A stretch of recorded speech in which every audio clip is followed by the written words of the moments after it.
Vale, así está bien. Estamos en el capítulo 18, versículo 6. Después de la victoria sobre Goliat, dice así: ocurrió al volver David de matar al filisteo, salieron las mujeres de todas las ciudades de Israel a cantar y a danzas al encuentro del rey Saúl, con panderos, con alegría y con terceros. Terceros es una especie de instrumento musical. Y contestaban las mujeres que alababan y decían: mató Saúl a sus miles y David a sus miríadas. No sé cómo se canta esto. En hebreo se ha hecho de esto una pequeña canción que estuvo un poco de moda hace varias décadas, incluso más, hace casi 100 años que estuvo de moda esta cancioncita, pero ya hoy en día nadie la canta. Versículo 8. Y se enfureció Saúl mucho y le desagradó esto, y dijo: han dado a David miríadas y a mí me han dado los miles, y más para él tan solo el reino. Y fue Saúl ojeando a David desde aquel día en adelante. Vamos a explicar todo lo que ocurre aquí. Al volver David de matar al filisteo, no está claro cuándo ocurre esto. Si fue al final, si fue al cabo de pocos días o si fue al cabo de varias semanas. Saúl parece muy satisfecho con él, pues ha realizado la tarea de un modo muy limpio, sin intentar acaparar honores, a pesar de que sin duda le corresponden, y está dispuesto a colocarle en un lugar de responsabilidad al frente de los combatientes. Al parecer la batalla no fue de un solo día. Las escaramuzas siguieron durante un tiempo y David libra los combates al frente del ejército y se luce en todos estos combates. A esto se refiere el versículo anterior. Al final de todos estos combates, cuando por fin regresan a casa, es cuando las mujeres salen al encuentro del rey, cantando y bailando por la gran victoria. Las mujeres salen por el rey, a quien ya conocen, alto y valiente, para cantar sus alabanzas. Pero al ver a David, de pronto cambian la letra de la canción al rey por una alabanza al joven general, con unas palabras que le ponen por encima del mismísimo rey. El rey es quien da las órdenes, pero David es quien las cumple, y lo hace muy bien. En todo lo que le enviaba Saúl, prosperaba. David prosperaba, o sea, lo hacía todo muy bien. La victoria sobre Goliat le ha puesto en el foco de la atención de todos. Claro que esto puede causarle problemas por la envidia que va a suscitar o por otros motivos de los que ya hemos hablado. Desde el punto de vista del creador, parece importante que todos le conozcan, que vean sus actividades y su comportamiento. Así pues, se despierta la envidia de Saúl. Y el versículo 9 dice: y fue Saúl ojeando a David desde aquel día en adelante. Ojeando, o sea, que le puso el ojo encima. Es un verbo que aparece una sola vez en todo el Tanaj, aquí en este versículo nuestro, por lo que no podemos saber el matiz exacto de esta expresión. Tal vez por esto tengamos aquí un nuevo caso de Kri y Ktiv, o sea que se escribe en el texto de un modo, pero se lee de otro modo. Kri es lectura y Ktiv es escritura, es en arameo. No, mal ojo, no es mal ojo, esto es Pues vamos a verlo aquí a continuación. Lo vamos a explicar. Tenemos aquí un nuevo caso de Kri Iktiv, puesto que debería escribirse en hebreo oyen, siendo la palabra, la raíz del verbo ain, como la palabra ain, ojo, ojeriza, algo así. Pero en el texto se olvidaron de la consonante yud, que es parte integral de la raíz, y lo escriben ain, vav, nun, de modo que se convierte en la palabra avon, que significa pecado. O sea, en realidad, según esta corrección, entre comillas, del texto, dice que Shaul estuvo pecando con David todos los días. Oyen, está claro que quieren darle un significado peyorativo. En el hebreo moderno, la palabra oyen recibe el significado de hostil. El amor de Shaul a David se ve seriamente ofuscado, enturbiado por la reacción de las mujeres que salieron cantando la victoria de David, relegando al rey al segundo grado. Cambia el modo en que el rey le mira. Hasta ahora todo iba bien con David, entre Shaul y David, todo iba muy bien. Shaul le quería mucho, esto lo vimos en el capítulo anterior. Pero de pronto ahora cambia el modo en que el rey le mira, este ojo que le pone encima. Busca defectos, busca indicios de que David esté preparando tal vez un golpe de estado. ¿Será este el hombre que predijo Shmuel que iba a sustituirlo? Mientras se limitó a la función de músico, no hubo problema. Incluso en el momento de la batalla, era tan solo una sospecha lejana. Parece ser que el consejero Doeg sigue atizando las ascuas contra David. Tal vez fuera él quien llamara la atención del rey al hecho de que las mujeres alabaran a David más que al monarca. El Midrash dice que todas las malas iniciativas de Shaul hacia David nacían del consejo de Doeg. Ok, entonces de momento tenemos una hostilidad que se convertirá en terriblemente peligrosa al cabo de poco tiempo. Y contestando a una pregunta de Javiva, de Rosé, sí, la envidia provoca el mal de ojo, la ojeriza. Versículo 10. Y aconteció al día siguiente que prosperó un mal espíritu de Dios a Shaul y profetizó en medio de la casa. Y David tañía con su mano como de día en día, y la lanza estaba en mano de Shaul. Y arrojó Shaul la lanza y dijo: golpearé en David y en la pared. Y se giró David de ante él 2 veces. Y temió Shaul a David, porque el Señor estaba con él, y se había apartado de Shaul.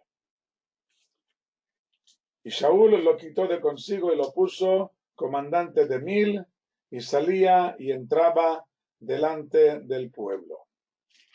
Un segundo, tengo que comprobar algo. Temo haber cometido un pequeño error. Vamos a ver.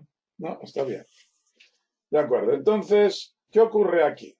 En estos 4 versículos es una novela entera.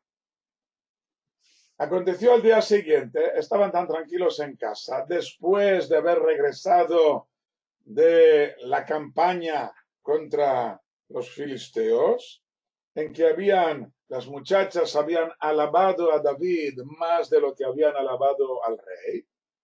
Al día siguiente prosperó un mal espíritu de Dios a Shaul y profetizó en medio de la casa. David estaba sentado de pie cerca de la pared y miraba hacia otra parte sin saber lo que planeaba Shaul. Shaul estaba profetizando. Significa que intenta ponerse en contacto con el Creador, sin conseguirlo. Nos resulta muy difícil llegar a comprender el proceso tal y como se hacía en aquellos tiempos, puesto que hace unos 2500 años que no tenemos profetas. Yo lo veo más como un acto de preparación, de abrir las antenas al mensaje divino después de hacer unas preparaciones espirituales. Y el mensaje puede que llegue o que no llegue.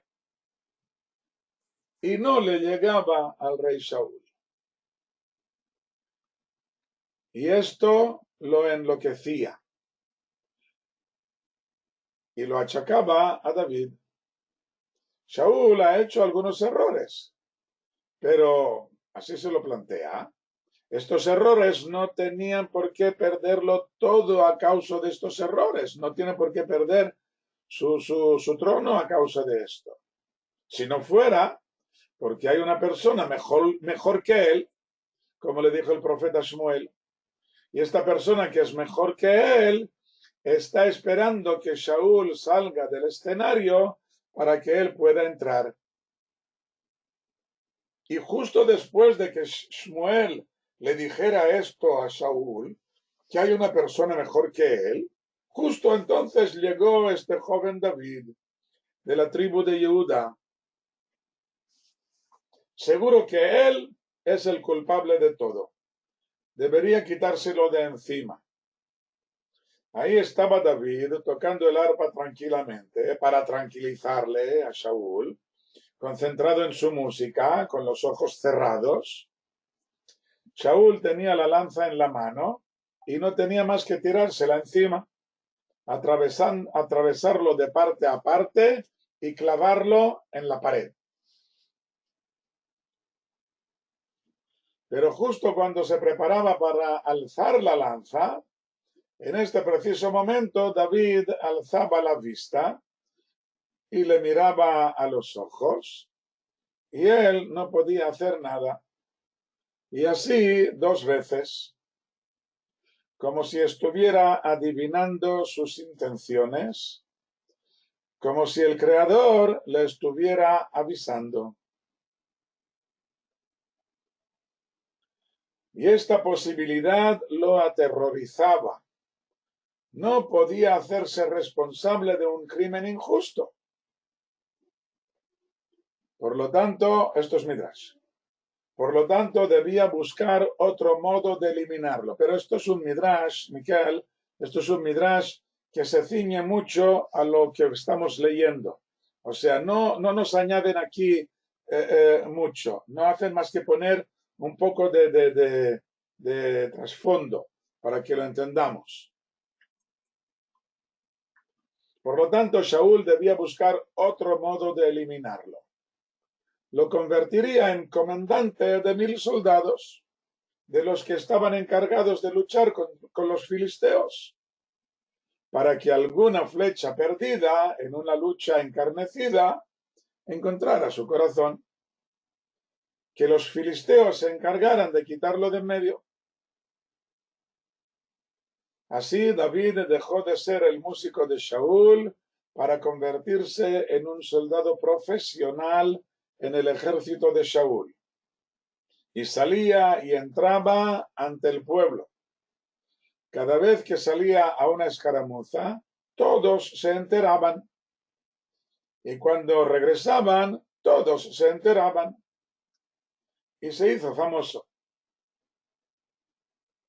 Y en muy poco tiempo todos se dieron cuenta de cuánto valía David, puesto que triunfaba en todo lo que hacía, puesto que entendía mejor las estrategias de guerrilla para golpear al enemigo, mucho mejor de lo que eran capaces el resto de los generales, puesto que el Creador estaba con él.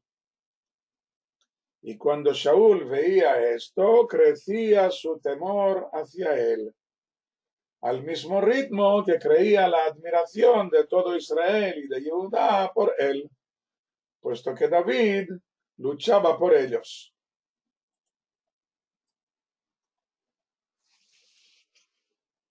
Y esto es lo que dice el versículo 13, perdón, el versículo 12. Y temió Shaul a David, porque el Señor estaba con él y se había apartado de Shaul. Y Shaul lo quitó de consigo, ya deja de ser su músico particular, y lo puso comandante de 1000, y salía y entraba delante del pueblo. Y David prosperaba en todos sus caminos, y el Señor estaba con él. Shaul vio que él prosperaba mucho, y le tuvo terror. Y todo Israel y Judá ama a David, porque él es quien sale y entra delante de ellos.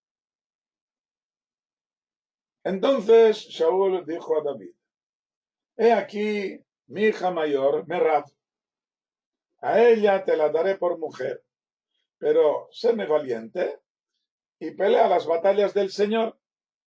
Porque Shaul decía: no sea mi mano en él, y sea en él la mano de los filisteos.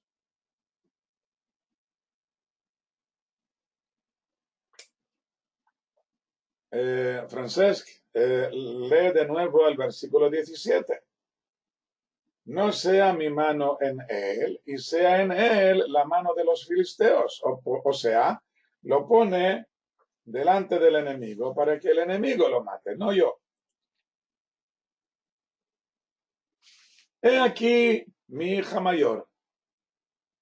Es el cumplimiento del premio que había prometido a los soldados a quien matara a Goliat.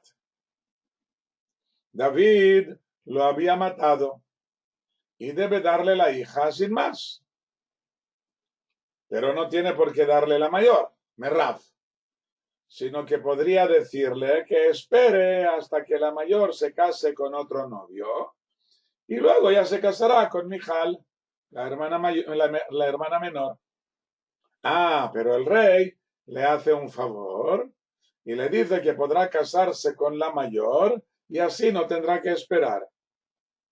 Pero Shaul añade una nueva condición: que luche valientemente, o sea, peligrosamente, contra los filisteos. O sea, que se meta en batallas peligrosas.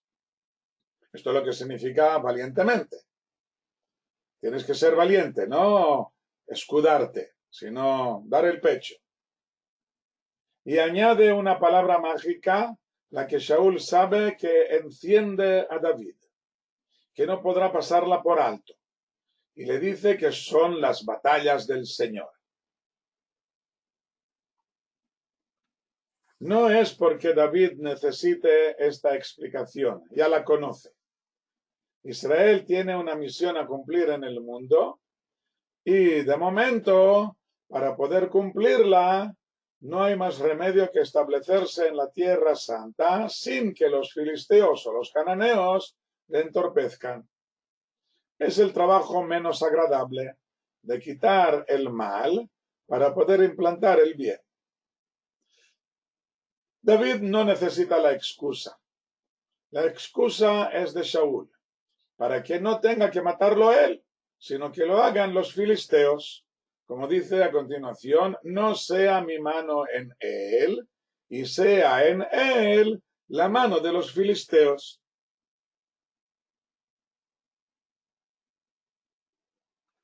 Shaul teme el castigo divino en caso de matarlo directamente. Contestando a la pregunta de Francesc, y es lo que digo yo aquí, Shaul prefiere ponerlo en un lugar peligroso para que sus propias faltas sean el motivo de su muerte, porque no hay nadie que no tenga alguna falta y no se merezca un castigo. Por esto, debemos evitar los lugares manifiestamente peligrosos para no invitar el castigo. Son dos cosas diferentes. Si te portas normal y cometes errores, el castigo puede esperar, lo evitas. Tal vez te arrepientas y el Creador te lo perdone. Pero cuando eres temerario y te metes en grandes peligros, el castigo que estaba pendiente ya no tiene quien lo pare y recae inmediatamente. O sea que lo invitas. Shaul cree que de este modo no podrá acusársele de nada a él.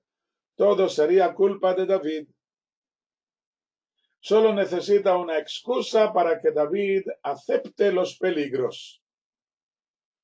Solo que David no necesita explicaciones. Si el rey se lo ordena, él siempre estará dispuesto a luchar valientemente, temerariamente, las batallas del Señor.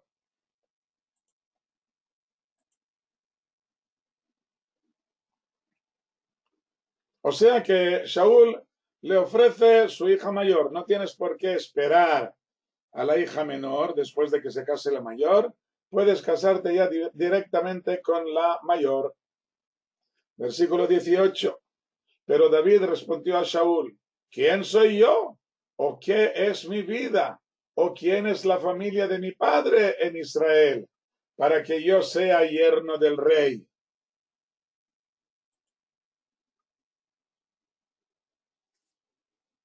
De nuevo, David evita con todas sus fuerzas hacer algo que pueda encender las sospechas de Shaul contra él. Al casarse con la hija del rey, se convierte en parte de la familia real y se ponen en evidencia sus supuestas aspiraciones a quitarle la corona. David quiere evitar esta sospecha. David pone el valor del rey y de su familia por encima del suyo propio y de su propia familia, como si estuviera insinuando de nuevo la mancha que recae sobre ellos por ser descendientes de Ruth la Moabita, tanto si David la cree justificada como si no. Lo cierto es que la sospecha recae sobre toda la familia. Y por esto dice: yo no soy digno de ser yerno del rey. El rey no necesita cumplir esta promesa de convertirlo en su yerno. Por cierto, que el rey tampoco ha cumplido la promesa de enriquecerle. Había prometido tres cosas: enriquecerle, darle la hija y, en tercer lugar, quitarle los impuestos a su familia. Debemos explicar que para casarse el novio debe dar algo de valor, por ejemplo un anillo, a la novia. En el momento en que se lo entrega, ella queda consagrada y solo falta que lo celebren y pasen a vivir juntos. Tendremos que abandonar la idea del anillo, que sin duda es muchísimo más reciente, de hace unos pocos cientos años, y quedarnos con la idea de la entrega de algo de valor a la novia. Y este es el núcleo del tema. Y ahora prestad atención porque nos metemos en un midrash en que es un poco lioso. O sea, hay que entender a qué nos referimos aquí en el momento de darle algo de valor a la novia. ¿Qué es lo que quieres darle? El Midrash dice que después de varios apremios, David había aceptado la propuesta del rey de casarse con su hija, pero de modo que el dinero, las riquezas que el rey le debía, se convertía en el importe que David debía dar a la novia para consagrarla. O sea, el novio, David, tiene que dar un dinero, algo de valor a la novia o a su padre, y como que Shaul, el padre de la novia, le debe dinero, entonces David dice: el dinero que me debes te lo quedas en tu bolsillo y con él tu hija me queda consagrada. Esto se denomina en el Talmud consagrar la novia con el perdón de la deuda.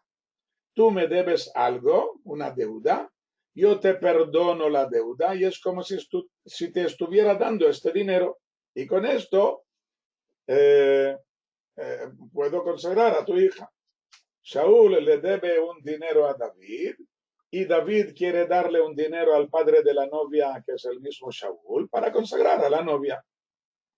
Basta con que David le perdone la deuda a Shaul, ¿o no? Bueno, esta es la cuestión que se litiga en el Talmud. Si este perdón de la deuda es lo mismo que entregar el dinero a la novia o a su padre, así sin tener que hacer nada, o si tiene que haber un movimiento de dinero de una mano a la otra para que el matrimonio entre en validez.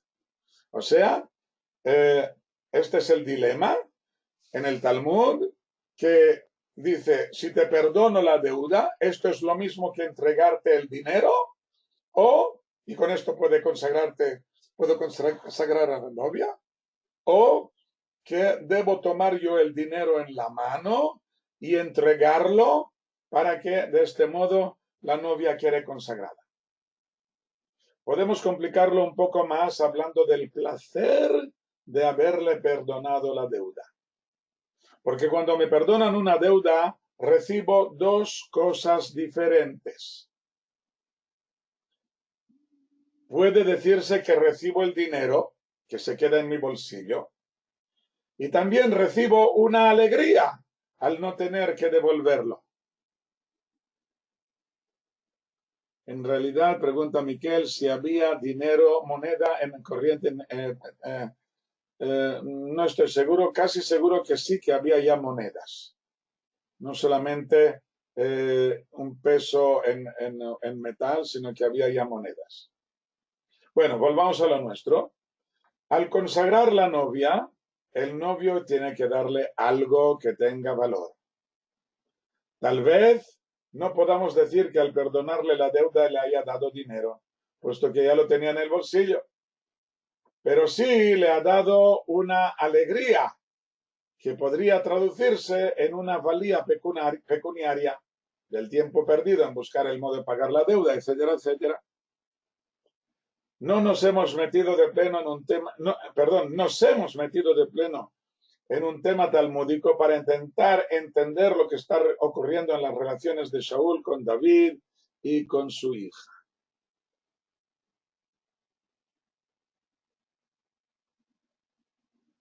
No entiendo tu pregunta, Rosé. La mujer es valiosa, sea la que sea. Él lo que intenta hacer es perdonarle a Shaul la deuda, lo que él le debe, el dinero que le debe Shaul a David, lo que había prometido, me habías prometido un dinero, entonces yo te perdono esta deuda y con este dinero que tú te quedas en tu propio bolsillo, con esto te entrego un valor pecuniario con el que consagro a tu hija para convertirla en mi mujer. Y ahora viene la película, el drama.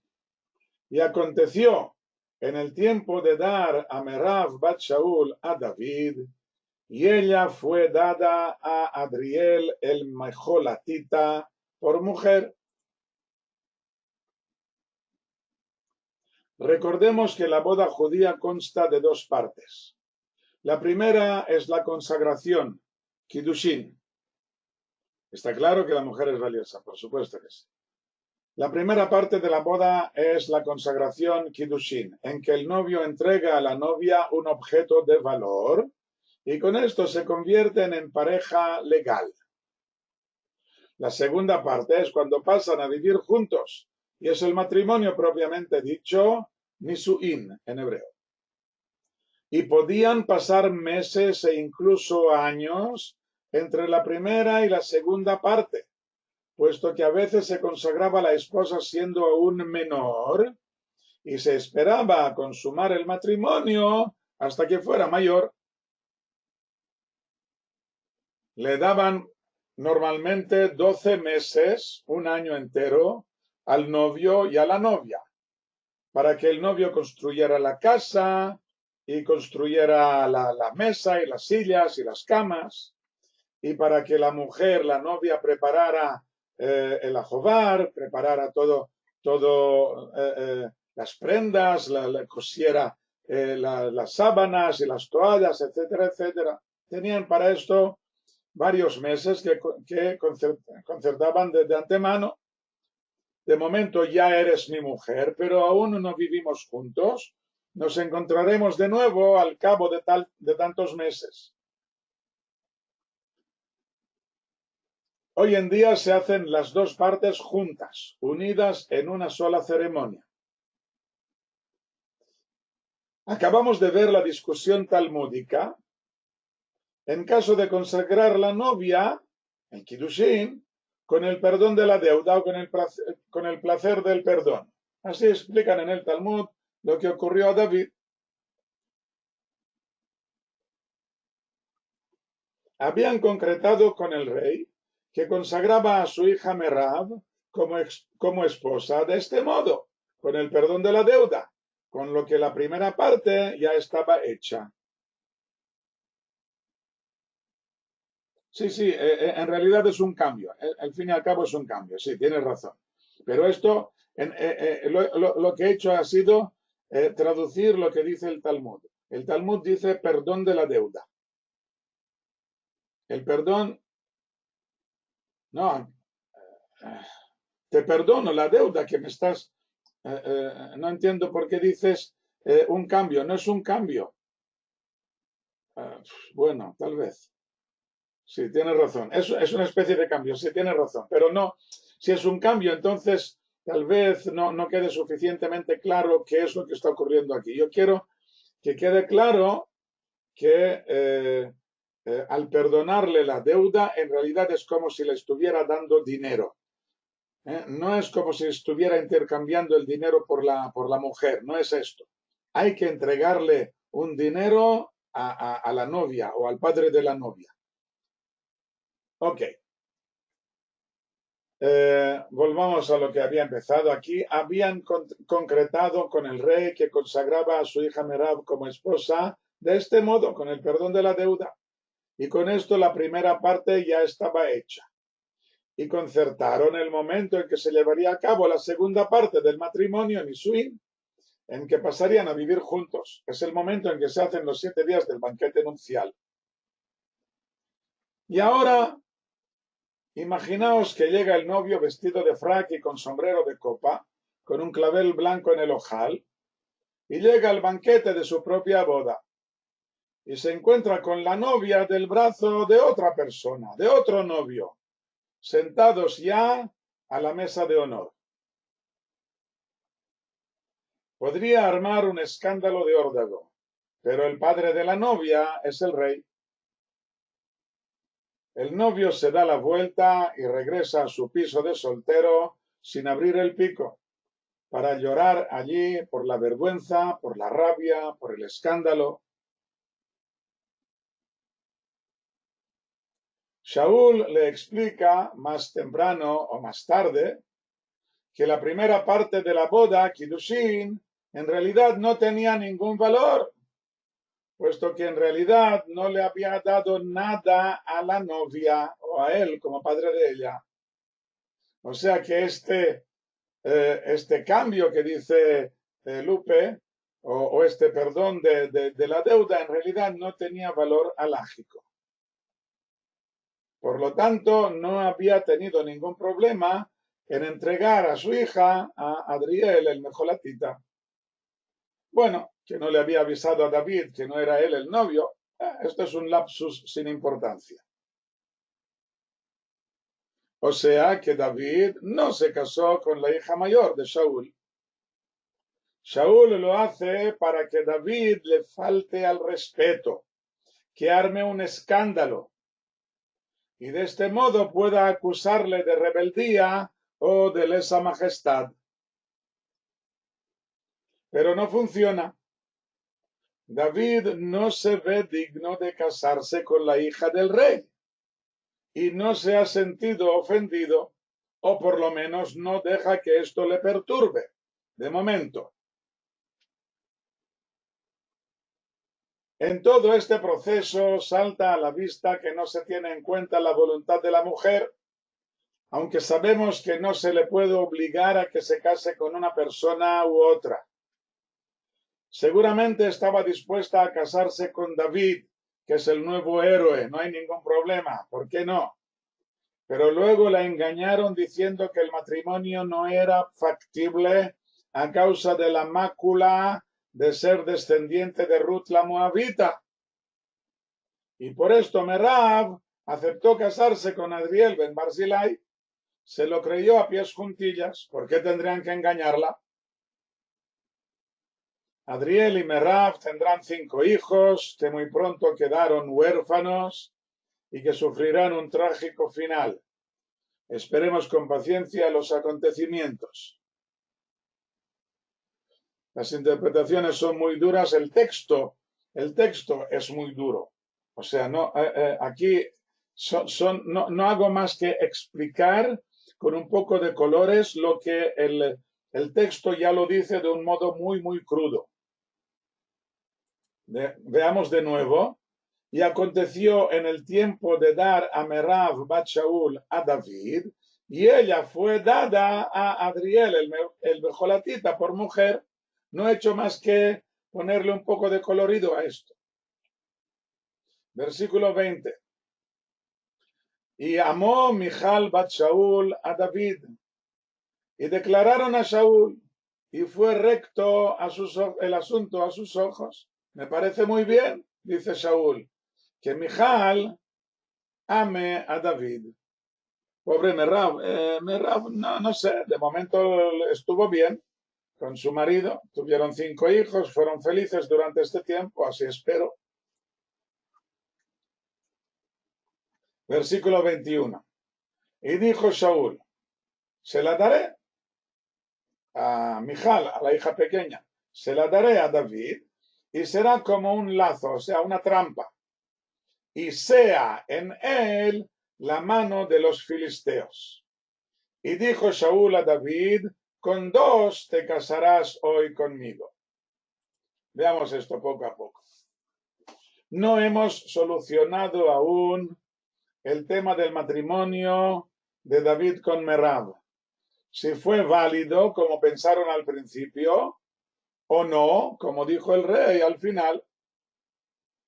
Según la posibilidad de que no fuera válido el matrimonio, entonces la mano de los filisteos caerá sobre él, porque Shaul piensa exigirle una nueva proeza para recibir a la hija menor, Michal, y así de este modo, al exigirle una nueva proeza, le pone en peligro.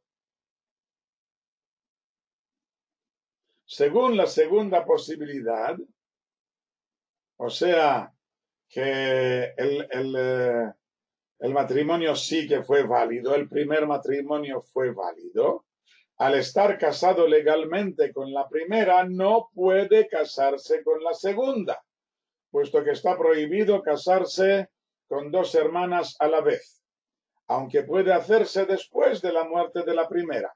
Así dice el libro de Vaikra, Levítico capítulo 18, versículo 18. Y una mujer sobre su hermana no tomarás para angustiar y descubrir su desnudez sobre ella durante su vida. Si una mujer y su hermana conviven con un mismo marido, esto no es más que una angustia. Angustia, o sea, un lugar muy angosto. No hay lugar para las dos. Y por lo tanto está prohibido casarse con 2 hermanas durante la vida de la primera. Aunque se divorcie de la primera, no puede uno casarse con su hermana. Hay que esperar a que la primera se muera. Y teniendo en cuenta que el matrimonio de Jacob con las 2 hermanas, Rachel y Lea, fue antes de la entrega de la Torá. De todos modos, se trata de un plan de Shaul para hacer caer a David, como si su vida dependiera del ciego y aciago azar, y no de la mano del Creador. Y más, siendo David el elegido para el trono. No, en absoluto. La respuesta francesa. No por parte de Shaul, ni por parte de Jonatán, su hijo, como veremos a continuación. Ya sé que es un bulo que está muy vendido actualmente, desde hace unos 150, 200 años. Se ha puesto muy de moda intentar meter este tema en las relaciones entre David y el hijo de Shaul, y Jonatán. Ya veremos. Vale. Y le dijo Shaul a David, con dos te casarás hoy conmigo. O sea, con una de las dos, o con la número dos. Según lo que hemos visto hace un momento, podría tratarse de un complot para hacer pecar al casarse con dos hermanas. Pero esto Shaul no se lo diría a David. Por lo tanto, esta frase significa que no era necesario casarse precisamente con la mayor. Lo mismo da que se case con la menor, que además le ama, ¿qué más te da? Pero ¿cómo va a aceptar David una propuesta así después del engaño que ya ha sufrido? De nuevo, su respuesta será que él no es digno de emparentarse con el rey. Tal vez este es el único significado, que el rey le está poniendo a prueba por si comete un error y puede acusarse de traición. Así lo entiende David. Tal vez el rey me está poniendo a prueba. Me está ofreciendo su hija para ver si yo acepto. Yo no quiero aceptar, no quiero caer en el pozo este. Y si no es el rey de carne y hueso, por lo menos es el rey de reyes, el rey del universo quien le pone a prueba, para demostrar a todos la sobresaliente calidad de David. Vamos a ver aquí, hay muchos comentarios. David no quería casarse con las hijas hasta que le comen el coco y acepta casarse con la segunda. Roser dice que demasiada humildad por parte de David. Él no quiere ser yerno del rey. No quiere meterse en este lío. Porque convertirse en el yerno del rey significa que aceptas la posibilidad de sustituirlo en el trono. Y David no quiere que esto se le pase por la cabeza siquiera a Shaul, a pesar de que está ya muy metido en esto. Exactamente, dice Rosé, provocaría más su envidia. Exactamente. Y David intenta evitarlo, pero al final cae. Y ordenó Shaul, veamos cómo ocurre esto. Y ordenó Shaul a sus siervos, hablad a David en secreto, diciendo, he aquí, se complace en ti el rey, y todos sus siervos te aman. Y ahora, cásate con el rey, o sea, emparéntate con él. Y hablaron los siervos de Shaul a oídos de David estas palabras. Y dijo David, es ligero a vuestros ojos casarse, perdón, falta aquí el verbo, casarse. Es ligero a vuestros ojos casarse con el rey, y soy yo un hombre pobre y vil. No me lo merezco. Y anunciaron los siervos de Shaul a él, diciendo, según estas palabras, ha hablado David.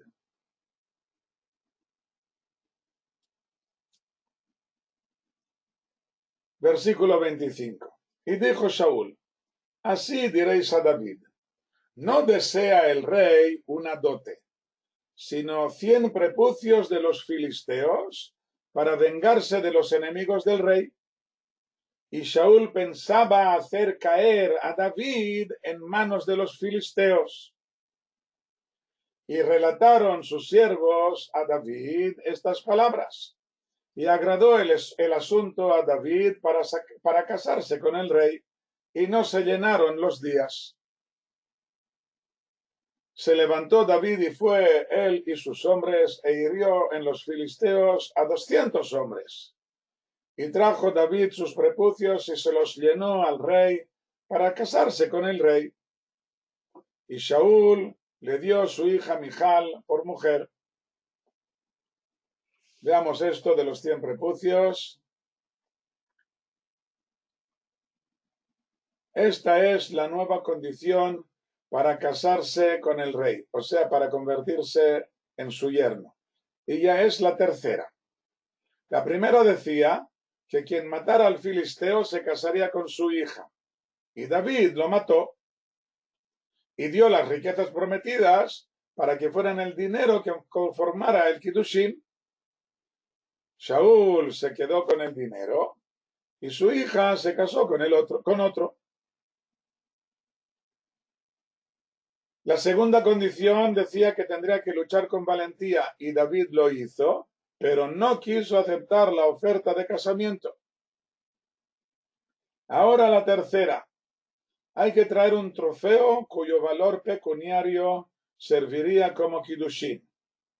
Claro que hay que matar a los filisteos antes de tomarles el trofeo. Y si alguien se interesa por el valor de los prepucios, bueno, pues sirven para darlos de comer a los animales domésticos, a los gatos o a los perros. Le da un plazo de días a David, y éste no espera a que se cumpla el plazo, ni se contenta con el número indicado, sino que lo duplica. En lugar de 100 le trae 200. De modo que al rey no le queda más remedio que cumplir su palabra, de momento. No he encontrado ningún comentarista moderno que haga mención de las costumbres bárbaras mencionadas aquí y en otros muchos lugares del Tanaj. Solo de un modo general se dice que en aquellos tiempos era algo muy usual y que no debe extrañarnos. Yo añadiría, sin que lo haya visto escrito en ningún lugar, que se trata de algo más allá de lo que parece a primera vista. Desde el momento en que David mató a Goliat, todos los filisteos se convierten en siervos de Israel. Esta fue la condición. Si yo gano, dice Goliat, vosotros seréis mis esclavos, y si vosotros ganáis, nosotros seremos vuestros esclavos. La Torá dice en el libro de Breshit que los esclavos de los judíos deben ser circuncidados. Hay un midrash que dice esto de los egipcios, que se habían convertido en siervos del virrey Yosef y que éste les obligó a circuncidarse para poder recibir grano de las reservas de los 7 años de abundancia. Esto es un midrash.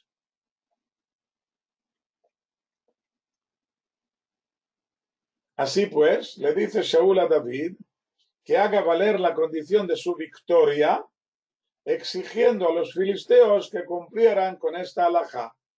Y en caso de que se negaran, pues que los matara. Me gusta esta explicación mía, pero como ya he dicho, no la he visto en ningún otro lugar. Bueno, pues nos quedamos con esto de matar sencillamente a 100 o a 200 filisteos y traer sus prepucios.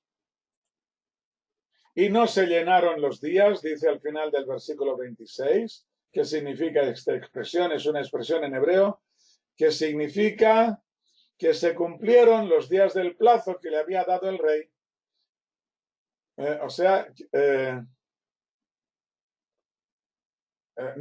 Perdón, que no se cumplieron los días. Aquí falta también la palabra no, la negación. No se cumplieron los días del plazo, sino que los llevó a cabo mucho más rápido. La expresión se repite en el versículo siguiente cuando dice que los llenó al rey, o sea que se los presentó según lo estipulado y aún más de lo estipulado. Esta expresión con sentido de cumplir algo se repite muchas veces en el Tanaj. Llenar algo es cumplir con la condición, cumplir con lo que hemos dicho. Versículo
Vamos a ver, ¿ahora se oye? ¿Ahora? ¿Ahora se oye? Yo, bueno, menos mal. Sí, se oye, vale. Ok, de acuerdo, entonces volvemos a lo nuestro. Versículo 28. Y Shaul vio y supo que el Señor estaba con David. Y Michal, bat Shaul, lo amaba. Y temió Shaul aún más a David. Y fue Shaul enemigo de David todos los días. Hay un cambio de relación en la relación entre Shaul y David. El versículo 9 decía, fue Shaul ojeando a David. Ojeando que traducimos como hostil. Y ahora dice, fue Shaul enemigo de David. Antes era oyen y ahora es oyev. Se parece un poco en el sonido. La hostilidad que podía ser disimulada y desmentida se ha convertido en enemistad más manifiesta. Y todo esto ocurre en muy poco tiempo, como si fueran procesos que deben suceder en una película o en un libro, pero como si no pudiéramos esperar a que ocurrieran moderadamente y de pronto sobrevienen. A veces vemos esto en películas o en libros que de pronto, como si no pudieras esperar. Pero aquí es lo que está ocurriendo. Se acerca la hora de David y Shaul no es capaz de ceder su puesto por las buenas, como debería, si tuviera en cuenta que todo está en manos del Creador. Por lo tanto, tendrá que ocurrir por las malas.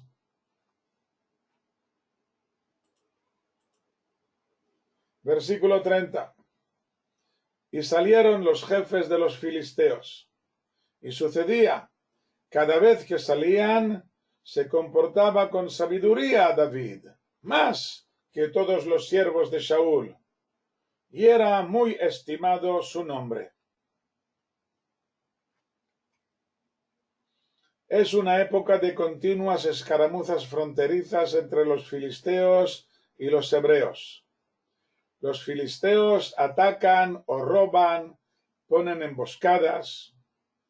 David sabe solucionar todos los problemas, sabe prever los movimientos del enemigo y responder a tiempo a la amenaza. Y lo hace mucho mejor que el resto de los generales de Shaul. Y con esto se hace muy famoso y querido.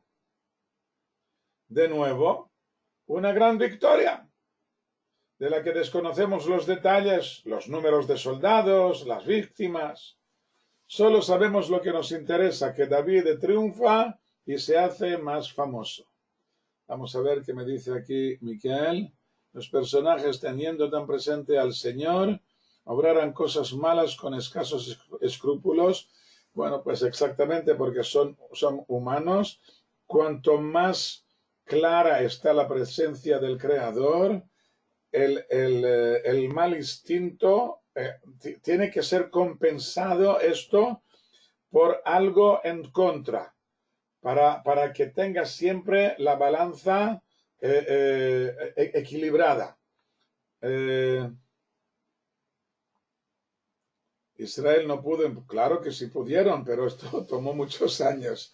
Pudieron imponerse, pero esto tomó muchos años. Bueno, obraban cosas malas con escasos escrúpulos precisamente porque así funcionamos como personas humanas, que a veces podemos subir muy arriba, pero luego de pronto caemos. Y cuando caemos es muy bajo. Los filisteos, los palestinos dicen que son los descendientes de los filisteos, y yo estoy dispuesto a aceptar este punto de vista y seguimos en pie de guerra como estábamos en tiempos de David. No es que sea cierto, pero estoy dispuesto a tomarles la palabra. Capítulo 19.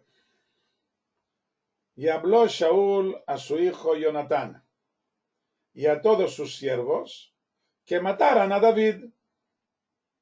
Y Jonatán ben Shaul apreciaba mucho a David. Y declaró Jonatán a David diciendo: busca Shaul, mi padre, matarte. Y ahora alértate por la mañana y permanece en secreto y escóndete. Yo saldré y me pondré al lado de mi padre en el campo donde tú te encuentres, y yo hablaré con mi padre de ti y veré qué, y te diré. Bueno, entonces vemos aquí el capítulo 19 empieza diciendo que ya Shaul se deja de cuentos y ya planea matar directamente a David. Ya no es tan solo hostilidad o enemistad, ya se ha convertido en un plan para quitárselo de encima. Claro que no será Shaul quien lo mate, sino uno de los siervos, de los soldados, quienes harán por él el trabajo sucio.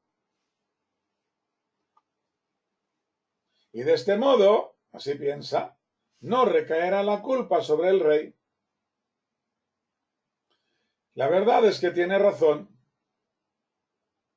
Quien ordena a otro que cometa un crimen cualquiera, o un pecado, no se le considera responsable de lo que suceda, puesto que al emisario le está prohibido obedecer, aunque con ello se juegue la propia vida. Y si obedece, solo habrá decidido cometer el crimen por su cuenta, sin que pueda excusarse en el que se lo ha ordenado. ¿Entendido? Cuando alguien le dice, el primero le dice al segundo, vamos a verlo esto aquí poco a poco.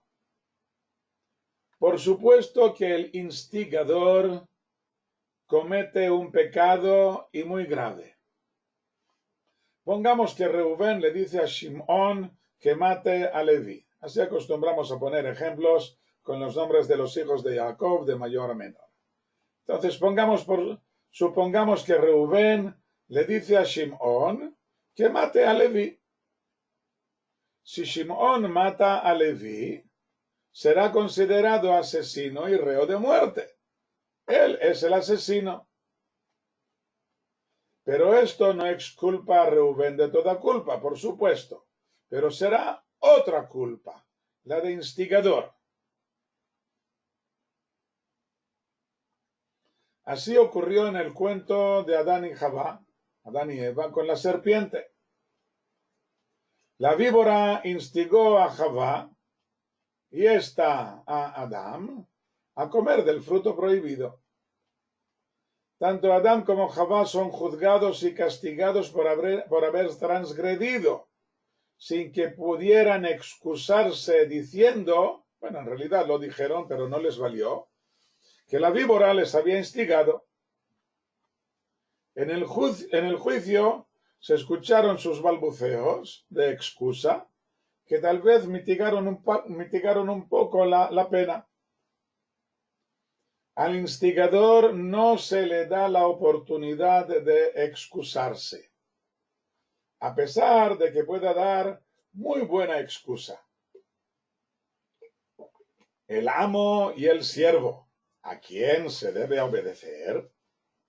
El amo es el creador y el siervo es la víbora. El creador dice que no comas y la víbora te dice que sí que comas. ¿A quién deben obedecer? Por supuesto que al amo. Y por lo tanto, ¿por qué culpan a la serpiente?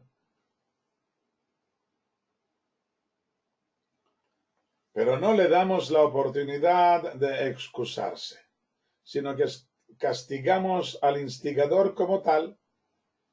Así, hablando de la idolatría, tenemos un pasaje en la Torá, en el libro de Devarim, capítulo 13, que le da la pena de muerte al instigador, incluso en caso de que el instigado no haya obedecido. O sea, el instigador le dice a otra persona, ve y comete tal crimen, el crimen de idolatría, y nosotros le damos la pena de muerte al instigador, aunque su intención no se haya llevado a cabo. Pregunta Lupe si el rey tenía poder sobre la vida de sus súbditos, ¿cómo negarse? Bueno, pues esto es jugarse la vida. Claro, no hay más remedio. Volvemos a lo que he empezado aquí a decir. Hablando de la idolatría, tenemos un pasaje que le da pena de muerte al instigador, incluso en caso de que el instigador no le haya obedecido. Claro que se trata de un crimen muy grave, de la idolatría, pero lo mismo es con crímenes de este calibre. Mientras que cuando se trata de un pecado menor, pues también el castigo será menor, pero sigue siendo muy grave. El instigador es una víbora, pero no se exculpa por esto al pecador. El que lleve a cabo el crimen, él es el asesino. Al fin y al cabo te darán pena de muerte. Si te pillan, si no te pillan, pues no te han pillado, pero al fin y al cabo, cuando llegues a tu juicio después de vivir tus 120 años aquí en este mundo, llegarás al juicio ante el Creador y allí te juzgarán como asesino. Y al instigador le culparán, le castigarán como instigador.